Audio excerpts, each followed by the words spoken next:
Hello student. तो आज हम टॉपिक लिए हैं अपवहन वेग या अनुगमन वेग, जिसको इंग्लिश में बोलते हैं ड्रिफ्ट वेलोसिटी। तो आज हम जानेंगे कि अपवहन वेग क्या है, जिसका दूसरा नाम है अनुगमन वेग। तो ये भी एक क्वेश्चन है, ये एग्जाम में आने का चांस रहता है। तो यहाँ पर हम थ्योरी में लिखे हैं, जब किसी चालक वे होते हैं जो विद्युत धारा का प्रवाहित करवाते हैं। तो जब किसी चालक पर विद्युत क्षेत्र आरोपित नहीं किया जाता है तो इनके मुक्त इलेक्ट्रॉन यादृच्छिक गति करते हैं। कहने का मतलब, मान लीजिए ये आपका चालक है, ये आपका क्या है, चालक है।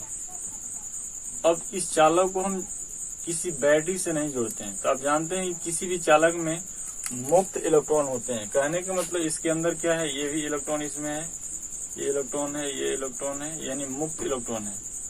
चालक के अंदर क्या होते हैं, यानी मुक्त इलेक्ट्रॉन होते हैं।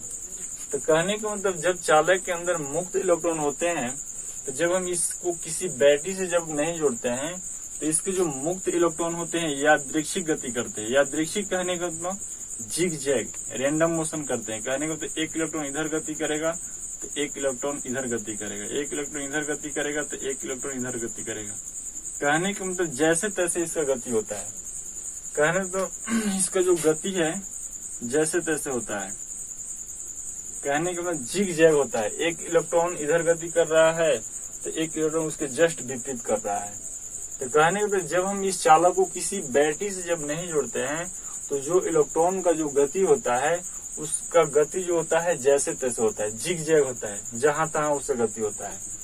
तो अगर हम इस इलेक्ट्रॉन का औसत वेग निकालें, इस इलेक्ट्रॉन का औसत वेग निकालिएगा, औसत वेग हम मान लेते हैं इसका औसत वेग यानी यू ए भी मतलब एवरेज होता है।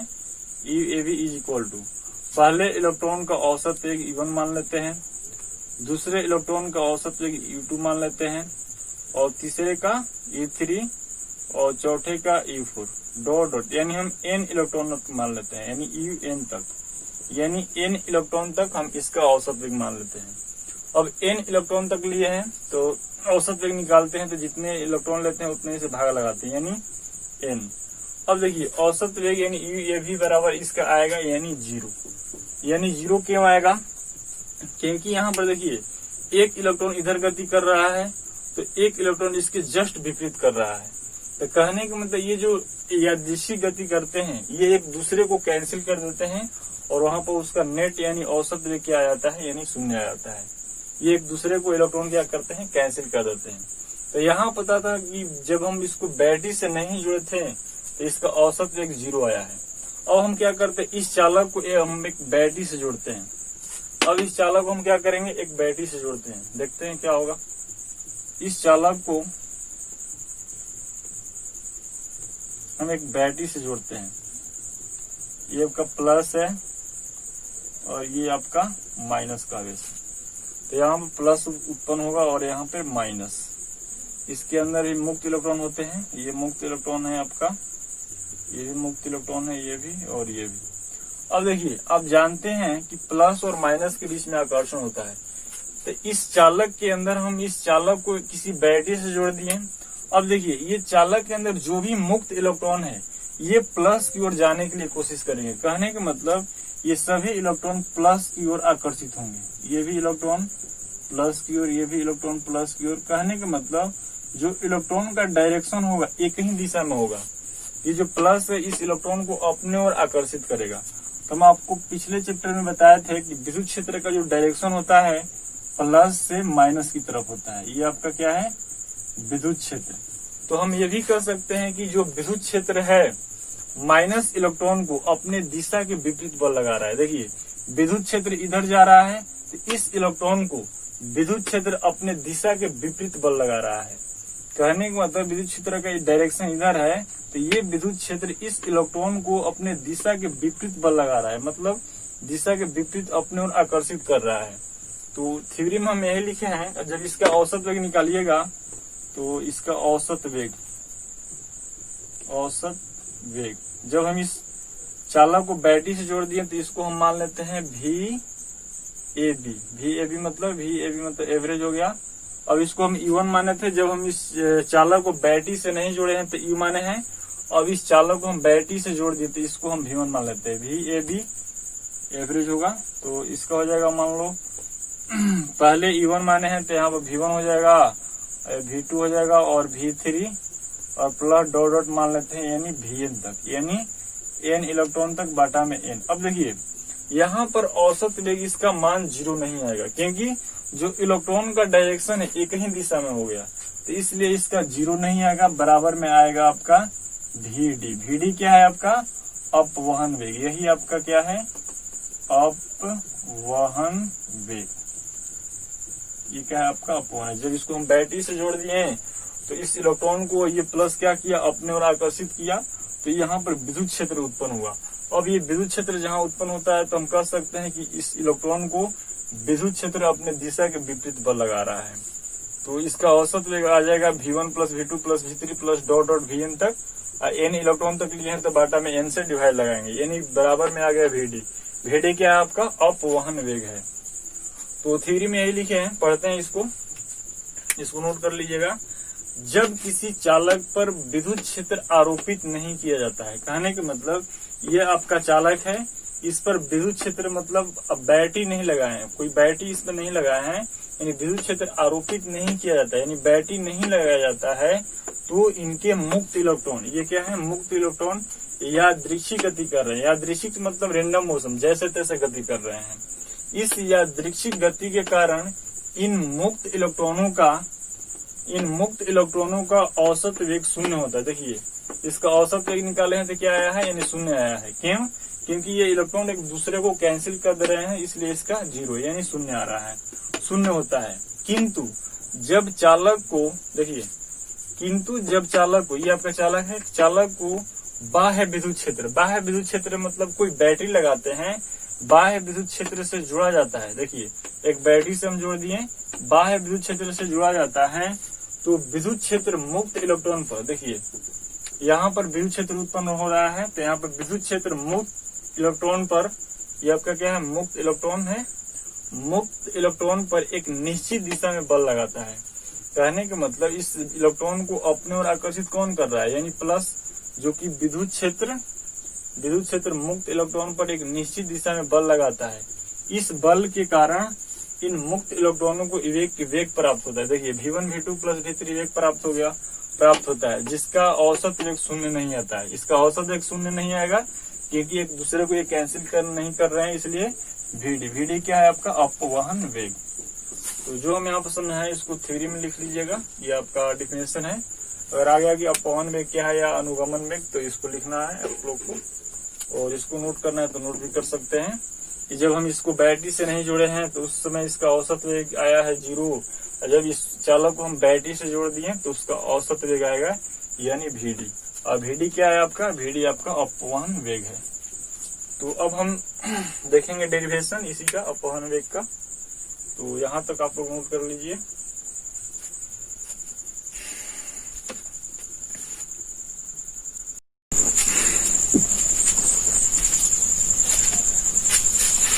तो आज हम एक डेरिवेशन करेंगे यानी अपवहन वेग के लिए। तो देखिए ये आपका क्या है, चालक है, और जानते हैं कि चालक के अंदर क्या होते हैं, ये मुक्त इलेक्ट्रॉन होते हैं। तो ये मुक्त इलेक्ट्रॉन क्या करेंगे, ये जो मुक्त इलेक्ट्रॉन है, जो कि इलेक्ट्रॉन पर माइनस का आवेश है, इस इलेक्ट्रॉन को ये प्लस अपने ओर आकर्षित करेगा। अब इस प्लस के कारण यहाँ पर क्या उत्पन्न होगा, विद्युत क्षेत्र। अब विद्युत क्षेत्र क्या करेगा, इस इलेक्ट्रॉन पर बल लगाएगा, और ये विद्युत क्षेत्र जो है इस इलेक्ट्रॉन को अपने दिशा के विपरीत बल लगाता है। कहने वाला विद्युत क्षेत्र का डायरेक्शन इधर है, तो इलेक्ट्रॉन को अपने दिशा के विपरीत आकर्षित करेगा। तो यही हम लिखे हैं कि विद्युत क्षेत्र द्वारा इलेक्ट्रॉन पर बल, जैसे पिछले चैप्टर में बताया है। मान लीजिए ये विद्युत क्षेत्र गुजर रहा है, ये आपका विद्युत क्षेत्र यहाँ पर मान लीजिए आवेश है, तो ये जो विद्युत क्षेत्र है इस आवेश पर कौन सा बल लगाएगा, कहने का मतलब अपने दिशा के विपरीत बल लगाएगा। विद्युत क्षेत्र इधर जा रहा है तो इस माइनस का आवेश पर इसको इधर आकर्षित करेगा अपने दिशा के विपरीत, तो इसका बल आएगा यानी F बराबर आएगा यानी Q आवेश इंटू आपका हो जाएगा यानी E। ए बराबर के इंटू यू होता है, जो कि पिछले चैप्टर में हम बता चुके हैं। इसलिए यहाँ आप लिखे हैं कि विद्युत क्षेत्र द्वारा इलेक्ट्रॉन पर बल, देखिए ये विद्युत क्षेत्र है, इस इलेक्ट्रॉन पर बल लगा रहा है, अपनी दिशा के विपरीत आकर्षित कर रहा है। तो ए बराबर यानी कौन सा इलेक्ट्रॉन है, तो इलेक्ट्रॉन इंटू ई क्या है, विद्युत क्षेत्र। तो एफ बराबर ए इंटू ई। इसको हम क्या किए हैं, इक्वेशन नंबर 1 मान लिए। अब लिखे हैं कि एफ बल के कारण त्वरण, त्वरण कहने का मतलब होता है वेग में परिवर्तन करना।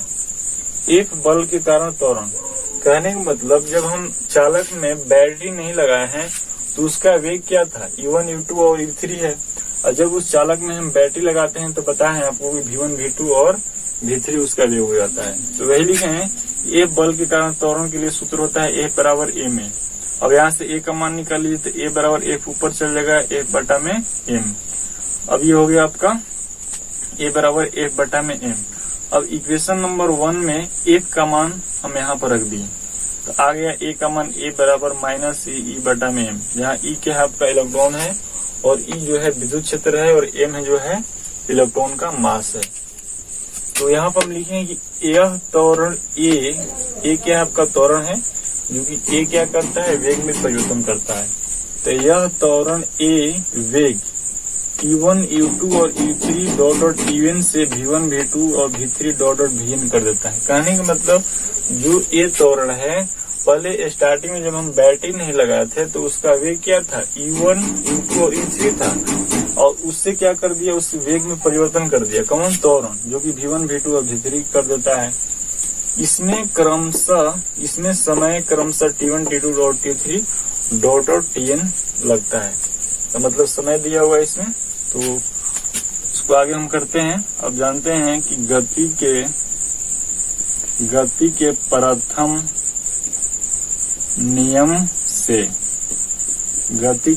नियम से सूत्र होता है V बराबर E प्लस AT। V क्या आपका, V अंतिम वेग है और E क्या आपका प्रारंभिक वेग और A त्वरण है, T आपका समय है। तो देखिए पहले इलेक्ट्रॉन के लिए वेग क्या है आपका E1 और यहाँ पर V1 है, तो यहाँ पर आपका प्रारंभिक वेग यानी अंतिम में क्या V1 है, तो यहाँ पर आपका हो जाएगा V1 बराबर प्रारंभिक वेग का पहला इलेक्ट्रॉन क्या है यानी U1, तो यहाँ पर E1 लिख लीजिए प्लस AT1। इसी तरह दूसरा अंतिम वेग के दिया है V2, तो यहाँ पर V2 बराबर लिख लीजिए U2 प्लस AT2। इसी तरह V3 बराबर हो जाएगा आपका E3 प्लस A23 और डॉट डॉट यानी कहाँ तक जाएगा, यानी VN तक, N तक बराबर हो जाएगा आपका UN प्लस ATN तक। ये आपका VN बराबर UN प्लस ATN तक। तो इसको हम आगे हल करते हैं। इसको हम क्या करते हैं, इसको इक्वेशन नंबर 3 मान लीजिए। अब इस इक्वेशन नंबर 3 में हम ये मान रखें, जो VD है ये क्या है आपका अपवहन वेग, जो कि सूत्र हम निकाल चुके हैं, जो अपवहन वेग का परिभाषा बताए थे। तो यहाँ से हम रखेंगे सूत्र में, तो थर्ड इक्वेशन है VD, तो यहाँ पर लिखेंगे VD बराबर यानी V1 है, तो V1 के लिए यहाँ पर लिखेंगे, V1 का मान निकालें, V1 बराबर E1 प्लस AT1, तो यहाँ पर लिखेंगे E1 प्लस AT1 प्लस है प्लस V2 के लिए V2 बराबर निकालें E2 प्लस AT2, तो लिखेंगे U2 प्लस AT2। इसी तरह V3 के लिए निकाले हैं, तो यहाँ पर U3 plus AT3 dot dot कहाँ तक गया है यानी VN तक, यहाँ पर लिखेंगे VN का मान यहाँ पर रखिएगा, तो UN प्लस ATN और बाटा में आपका है N, तो बाटा में N लिख लीजिए।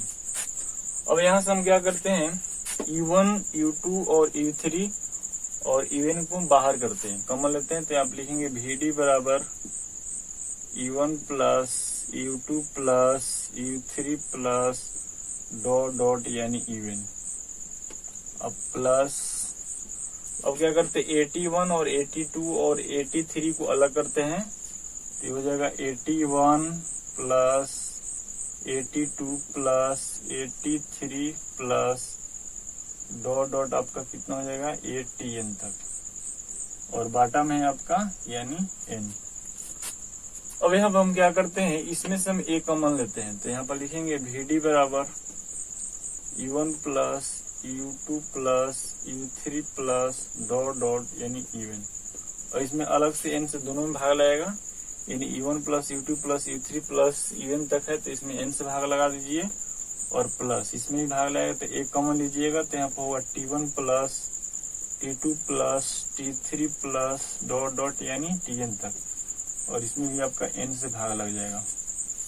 तो अब देखिए यहाँ पे कि U1 plus U2 plus U3 dot dot even तक, इसका जो वैल्यू होता है यानी इसका मान जो होता है 0 होता है, क्योंकि जो ये इसका वेग है यहाँ पर जब हम बैटरी नहीं लगाते हैं तो इसका औसत वेग का मान होता है 0, हम बता चुके हैं। तो VD बराबर हो जाएगा यहाँ पर 0 प्लस, अब देखिए ये है, अब इस टोटल को हम क्या मान लेते हैं, इस टोटल को हम मान लीजिए आप यानी टाउ, बताए थे टाउ का सिंबल कुछ इस तरह का होता है, तो यहाँ पर हम लिख लेंगे A इंटू इस टोटल को हम मान लिए यानी टाउ, कहने का मतलब टाउ बराबर T1 plus T2 plus T3 plus Tn बाटा में n, इस टोटल को हम क्या मान लिए टाउ से डिनोट कर दिए, तो VD बराबर आ गया A इंटू टाउ। तो अब क्या करते हैं, इस A का मान हम समीकरण 2 से निकाल लेते हैं, तो लिखेंगे समीकरण 2 से A का मान रखने पर, तो VD बराबर आपका आ जाएगा VD is equal to A का मान रखिएगा, तो A का मान है आपका माइनस का E इंटू बाटा में M, और ये आपका टाउ, तो ये आपका फॉर्मूला आ गया VD बराबर माइनस E कैपिटल E और टाउ बटा में M। अब ये जो स्मॉल e है ये आपका इलेक्ट्रॉन है, और E जो है विद्युत क्षेत्र है, और ये टाउ जो है ये समय का औसत है, और M जो है इलेक्ट्रॉन का मास है। तो आप यहाँ पर लिख सकते हैं कि M बराबर इलेक्ट्रॉन का मास, और E है आपका इलेक्ट्रॉन, ये है जो विद्युत क्षेत्र है, और टाउ जो है समय का औसत है। तो फिर से यहाँ पर समझिए, यहाँ पर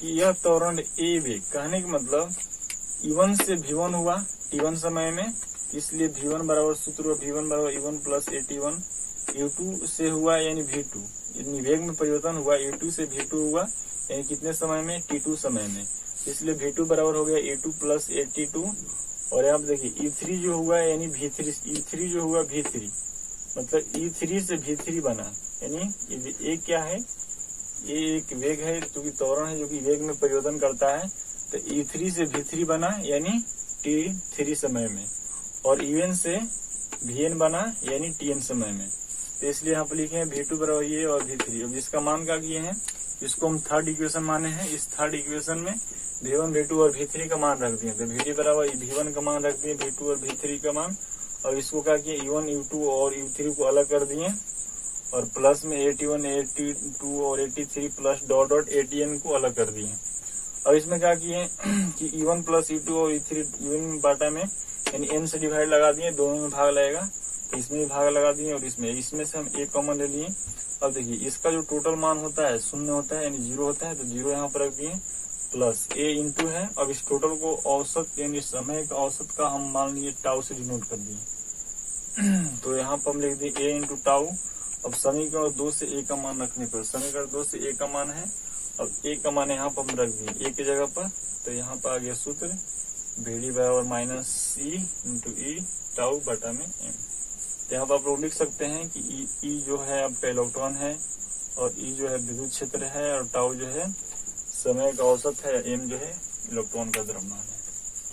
तो यहाँ तक आप लोग नोट कर लीजिए, पहले यहाँ से नोट करना है, इसको यहाँ से नोट कीजिए, इसके बाद इसको नोट करना है, और नोट करने के बाद लास्ट में इसको यहाँ से नोट कर लीजिए। यहाँ तक थोड़ा स्पेस कम था इसलिए